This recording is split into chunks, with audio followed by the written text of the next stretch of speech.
Hello everyone, आज हम बात करेंगे घातांक एवं करनी के सेकंड पार्ट की वीडियो में। तो इससे पहले वाली वीडियो चैनल पर है, आप जाकर देख लें, तो जिससे कि ये वाली वीडियो है जो आपको समझ में आने लगे। इसमें अगर इस प्रकार से क्वेश्चन आए घातांक एवं करनी में, तो उनको कैसे हल किया जाता है, आज इसके बारे में चर्चा करेंगे। तो दोस्तों, सबसे पहले आपको क्या करना है, तो आप देखें, जिस प्रकार से ये लिखा हुआ है उसको लिखा रहने दें। सिर्फ आपको क्या करना है, मान लीजिए कि ये है जो संख्या वो n है, माना कि n। तो दोस्तों, दो पक्ष हो गए और दोनों पक्षों में आपको वर्ग करना है। जब दोनों पक्षों में आप वर्ग करेंगे तो एक बार 12 निकल के बाहर आ जाएगा, प्लस आपने, क्योंकि जो इस प्रकार से बनता जाएगा अनंत बार है ना, तो बार बार 12 फिर 12 ऐसा चलता रहेगा।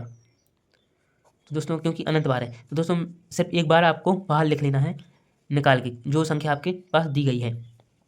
दूसरी बात दोस्तों, आपने इस ऐसी जो संख्या बार बार आएगी तो इसको आपने माना है n, तो प्लस में n लिख लेंगे, बराबर जब आपने दोनों तरफ वर्ग किया होगा तो इसका भी वर्ग आपने लिखा होगा। दोस्तों, कुछ इस प्रकार से एक वैल्यू आपकी बन जाएगी। अब बात करते हैं दोस्तों, इसका पक्षांतर कर दीजिएगा। तो जब आप पक्षांतर करेंगे तो n² माइनस n माइनस 12 बराबर 0, इस प्रकार से आपका कुछ समीकरण बन जाएगा। तो दोस्तों, अगर आप इसके गुणनखंड निकालें तो दोस्तों आप गुणनखंड निकाल सकते हैं n² minus 4n plus 3n minus 12 बराबर 0, क्योंकि जब 4 में से 3 जाएंगे तो एक n बचेगा। तो दोस्तों, और टी चौको 12, तो इस प्रकार से आप तोड़ सकते हैं। फिर यहाँ पे n कॉमन आके n माइनस 4 प्लस यहाँ से 3 बाहर आ जाएगा और n माइनस 4, जब 3 का भाग 12 में करेंगे तो 4 बार जाएगा 0। तो दोस्तों, दो समीकरण बनेंगे, तो आपको दोनों को अलग कर लेना है, कुछ इस प्रकार से निकल के आएंगे बराबर 0। तो दोस्तों, आप इन दोनों के बराबर में 0 रख के देखेंगे तो आपको दो वैल्यू निकल के आएगी। एक n माइनस 4 बराबर 0 रखेंगे तो n बराबर 4 निकल के आएगी, और n प्लस 3 बराबर 0 रखेंगे तो n बराबर माइनस 3 निकल के वैल्यू आएगी। दोस्तों, आपको बता दें कि जो करणी होती है इसका मान कभी भी ऋणात्मक नहीं आता, बल्कि प्लस में आता है। तो आपको दो ऑप्शन में से जो भी जिसमें प्लस रहेगा वो वाला आपका राइट आंसर रहेगा। ये वाला 4 राइट आंसर रहेगा, ना कि ए, क्योंकि इसमें माइनस लगा है तो करनी कभी भी माइनस में नहीं होती, तो ये आंसर नहीं होगा। चलते हैं एक और क्वेश्चन की ओर। दोस्तों, ये रहा सेकंड टाइप का क्वेश्चन। उसमें तो दोस्तों इससे पहले वाला बताया था, उसके तो गुणनखंड हो सकते थे, लेकिन जो ए वाला सवाल है उसमें गुणनखंड नहीं टूटेंगे। तो इसको किस प्रकार से करना है, तो इस पर चर्चा करेंगे। दोस्तों, जो हमने n माना था उस वाले क्वेश्चन में, तो इसमें भी दोस्तों आपको पहले n जरूर मानना है। n मानेंगे और दोनों तरफ आपको दोनों पक्षों में वर्ग करना जरूरी है। जब वर्ग करेंगे तो उसी प्रकार से निकल के आ जाएगा। ये तो मैंने बताया था कि किस प्रकार से ये आया है। इस प्रकार से इसका पक्षांतर कर लीजिएगा आप। जब पक्षांतर करेंगे तो n² माइनस n माइनस 28 बराबर 0, क्योंकि दोस्तों आप कोई सा भी गुणा पाएंगे, 7 चौके 28 होता है, लेकिन उसमें 3 बचेंगे, ना कि 1 बचेगा। इस कारण से इसके गुणनखंड नहीं होंगे। लेकिन दोस्तों, इसको कैसे करें, तो दोस्तों एक सूत्र होता है, उसकी मदद से आप इसको करेंगे। लेकिन दोस्तों, उससे पहले इसकी आगे की वैल्यू आपको लिखना अनिवार्य है। जैसे दोस्तों, n² की जो वैल्यू होगी वो इंटू में 1 होगा, तभी तो n² होगा, माइनस इस वाले n के आगे भी 1 होगा, इंटू में माइनस 28, तो ये रहेगा 28, तो ये रहेगा बराबर 0। तो दोस्तों, आपको 3 वैल्यू मिल गई, ए, बी और सी की। मान लीजिए कि ए 3 वैल्यू हैं, ए, बी, सी। तो दोस्तों, इसमें कौन सा सूत्र लगेगा, तो दोस्तों एक सूत्र होता है minus B plus minus b² minus 4ac upon 2a। आपने पहले पढ़ा होगा ये वाला सूत्र। इस वाले सूत्र में दोस्तों मान रख दीजिएगा। तो यहाँ पे दोस्तों जब मान रखेंगे तो माइनस तो है पहले से, माइनस बी का मान का है -1 प्लस माइनस जो कहते हो अंडर रूट माइनस 1 का स्क्वायर माइनस 4 ए का मान है इंटू 1 इंटू सी का मान है -28 अपॉन 2 ए का मान है 1। अब दोस्तों इसको हल करेंगे तो प्लस का 1 हो जाएगा, माइनस से माइनस का जब गुणा होता है माइनस में तो प्लस आ जाता है। और जी जो कहता हूँ अंडर रूट के यहाँ पे जब -1 का स्क्वायर करेंगे तो 1 माइनस 4 गुणत का जब 28 होगा दोस्तों, तो दोस्तों आपके पास निकल के आएगा माइनस से माइनस होगा तो प्लस बन जाएगा, और जब 4 का गुणा 28 में करेंगे तो आपके पास निकल के आएगा 112, और ये यहाँ पे 2 का गुणा 1 में होगा तो 2 आ जाएगा। अब दोस्तों बात करते हैं फिर यहाँ पे प्लस माइनस अंडर रूट, जब 112 में प्लस 1 होगा तो 113 हो जाएगा, और यहाँ पे 2। दोस्तों इसका जो राइट आंसर रहेगा वो इस प्रकार से निकल के आ जाएगा। दोस्तों हमने 2 प्रकार से बताया आपको, जिसके गुणनखंड टूट जाएँ, कुछ इस पहले वाला, जिसके गुणनखंड टूट जाएँ और आपको गुणनखंड निकालना तो आते होंगे, उसी प्रकार अगर जिसके गुणनखंड होते हैं तो आप इस प्रकार से कर सकते हैं। लेकिन जिसके गुणनखंड नहीं टूटते उसको इस वाली सूत्र की सहायता से आप हल कर सकते हैं।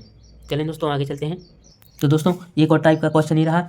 इससे पहले वाले क्वेश्चनों में दोस्तों यहाँ पे प्लस, बीच में प्लस आता था या माइनस आ जाता था, लेकिन दोस्तों इसमें डायरेक्ट करनी के अंदर करनी दी गई है, साथ ही साथ दोस्तों स्क्वायर की पावर भी लगी हुई है करनी के ऊपर। तो इसको किस प्रकार से हल किया जाता है दोस्तों, इसमें भी पहले के समान है। तो दोस्तों मान लीजिए कि इस पूरे के बराबर n है, तो आप जब और दोनों पक्ष में आपको 2 पक्ष बन जाएंगे तो दोनों पक्षों में आपको वर्ग करना जरूरी है। अब तो दोस्तों एक 5 निकल के बाहर आ जाएगा, मतलब आएंगे तो सब, लेकिन एक बाहर आ जाएगा। तो दोस्तों फिर बचेगा आपके पास 5 स्क्वायर, कुछ इस प्रकार से आपको फिर आ जाएगा लिखने को। दोस्तों इस वाली वैल्यू को आपने कुछ समय पहले n माना हुआ था, तो आप दोस्तों इसको फिर n मान लेंगे। तो 5 तो इंटू में था और n इसको मान लिया था, और बराबर में n स्क्वायर आ जाएगा। अब दोस्तों जब इसका पक्षांतर होगा तो दोस्तों n स्क्वायर माइनस 5 n बराबर 0 आएगा। दोस्तों n के इनमें से दोस्तों n कॉमन लेंगे तो n माइनस 5 बचेगा बराबर 0। तो दोस्तों एक वैल्यू आएगी n बराबर 0, और दोस्तों एक वैल्यू आएगी n माइनस 5 बराबर 0 रखेंगे तो n बराबर 5। तो दोस्तों ये होगा आपका राइट आंसर। अब दोस्तों चर्चा होगी कि ये वाला क्यों नहीं होगा, क्योंकि दोस्तों जो करनी 0 नहीं होती है, इस कारण से ये वाला आंसर होगा आपके टाइप का क्वेश्चन ये रहा। दोस्तों अब आप क्वेश्चन पूछेंगे कि इसमें और इसमें फ़र्क क्या है। तो दोस्तों इसमें आप देख सकते हैं कि अनंत तक वैल्यू नहीं गई है, एक लिख दिया है कि अंडर रूट के अंदर 3 बार वैल्यू दी गई है, जबकि इसमें अनंत बार वैल्यू दी गई थी। तो उसको इस प्रकार से आपको हल करना होगा। लेकिन अगर इस प्रकार से सवाल आ जाए तो आप उसको किस प्रकार से हल करेंगे। दोस्तों मान लीजिए कीजिए, जब इसको आप हल करेंगे तो दोस्तों आपके पास एक सूत्र होता है। जैसे दोस्तों मैं आपको सूत्र लिख देता हूँ कि 2n माइनस 1 अपॉन 1/2n। लेकिन दोस्तों ये जो 2 है वो हर बार बदलता रहता है। कैसे दोस्तों, तो मैं आपको आगे क्या मैं अभी बताता हूँ। दोस्तों ये जो 2 है वो उसकी पावर पर डिपेंड करता है। जैसे दोस्तों यहाँ पे अगर 3 की पावर लिखी होती, यहाँ पे 2 की पावर लिखी है, इसलिए 2n का प्रयोग किया जा रहा है। लेकिन अगर वहीं पे अगर 3 या 4 की पावर लिखी होती तो दोस्तों 3n माइनस 1 अपॉन 1/3n कुछ इस प्रकार से इसको लिखा जाता। वो एक और क्वेश्चन से आपको चर्चा में बताएंगे। तो दोस्तों इसमें तो ये वाला सूत्र लगेगा, तो आप पहले इसको लिख लेते हैं। तो दोस्तों जो n और दोस्तों n माना जाएगा, अंडर रूटों की कितनी संख्या है। तो दोस्तों 1 2 3 संख्या है, तो n बराबर 3 मान लेंगे। अब दोस्तों मान रखेंगे तो दोस्तों 2 की पावर 3 माइनस 1/1 अपॉन 2 की पावर 3, इसको हल करेंगे दोस्तों। 2 की पावर 3 तो दोस्तों 2 दूनी 4 दूनी 2 दूनी 4 और 4 दूनी 8 माइनस 1 अपॉन 1/8। इसको करेंगे तो दोस्तों 7/1 आ जाएगा, और ये बराबर में 8 चलता जाएगा। अब दोस्तों जब ये 8 इसके ऊपर आएगा तो दोस्तों जो आपको पास निकल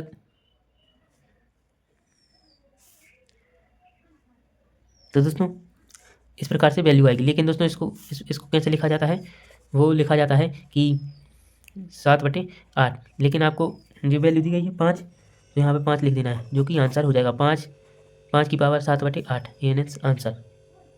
तो टॉपिक अगर समझ में आ गया हो तो प्लीज़ इस वीडियो के लिए एक लाइक ज़रूर करना और चैनल को करना सब्सक्राइब। तो दोस्तों मिलते हैं एक नेक्स्ट वीडियो में, आज के लिए इतना ही।